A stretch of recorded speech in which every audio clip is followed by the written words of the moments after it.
Well, we were away and we knew the elections were coming up, and my wife doesn't think I'm very good at taking the garbage out, but she thinks I might be able to change the city.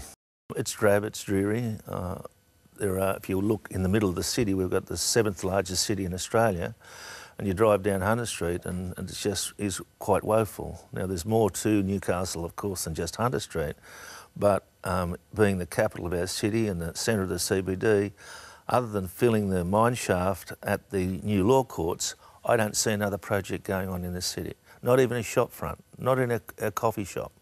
There is no activity whatsoever in the city, including honeysuckle, and we need to change that because it is drab, it is dreary, it's untidy, and quite frankly, it's dirty.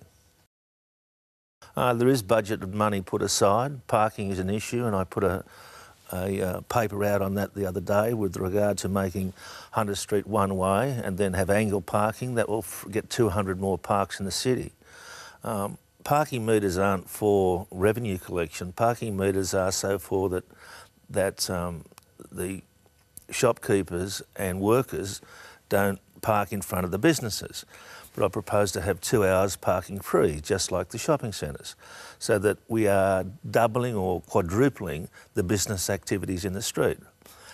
The street needs to be tree-lined. I've been to Armidale and to Cessnock, and the entrance on the weekend, the entrance main street is just fantastic.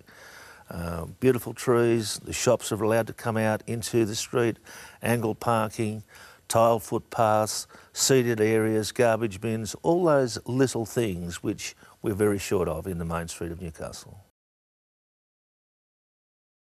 Well, yes, you come in from the airport to the city, which many passengers do every day, and you drive past those massive piles of coal.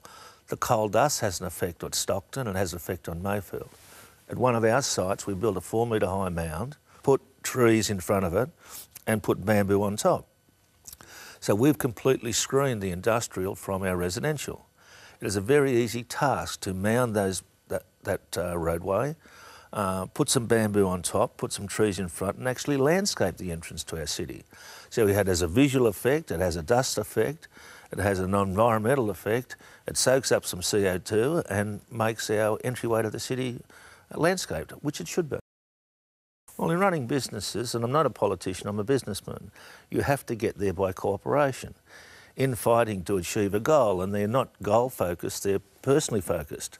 If you're goal-focused, most people use common sense and can come together to get the job done.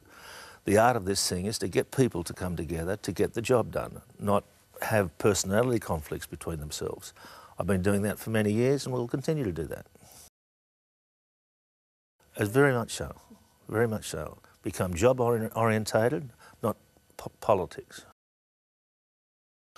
Well, you have to look at all the services the council do. The ratepayers of this city aren't getting value for money, in my view. You have to look at where the money's spent. Some areas will need cutting, other areas just need to be more efficient. There are 1,000 DAs in that roundhouse, as I understand it, not yet processed. Getting through those and processing those DAs would be an enormous help to the city, an enormous help to the ratepayer that's trying to get something done. So we need to change a culture of stopping things. We need to create a culture of doing things, and that'll take a year or two, but I'm sure there are plenty of ways to make that happen. Yeah, we have. Most of those buildings have been complete and renovated. There's only one which is not done yet. The DA is out, but it's got to be changed once more. So there won't be any conflict of interest as far as I'm concerned. We behave in an ethical fashion. What's good for the city as a whole is good for all the ratepayers, and the ratepayers need some attention and they need value for money. The waste of money on the fig fiasco, the waste of money on getting the rock out of the way, the waste of money and delays on Surf House. I can go on and on and on. The efficiency is not in the decision making, and it certainly needs to be. And I guess just well, if I got the votes on council to be, there's $4 million, for example, in the Section 94 contributions for car park, I'd spend it on car parking. There's money allocated for the fixing of Hunter Street. We'd pick a section, allocate that money and go and do it. Don't talk about it. No more reports. Pick a section. What's the decision? What is the tree?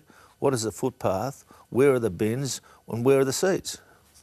Not much more. I mean, you don't need a 50-page report to get on and create those things. I want to bring business to this city, not politics.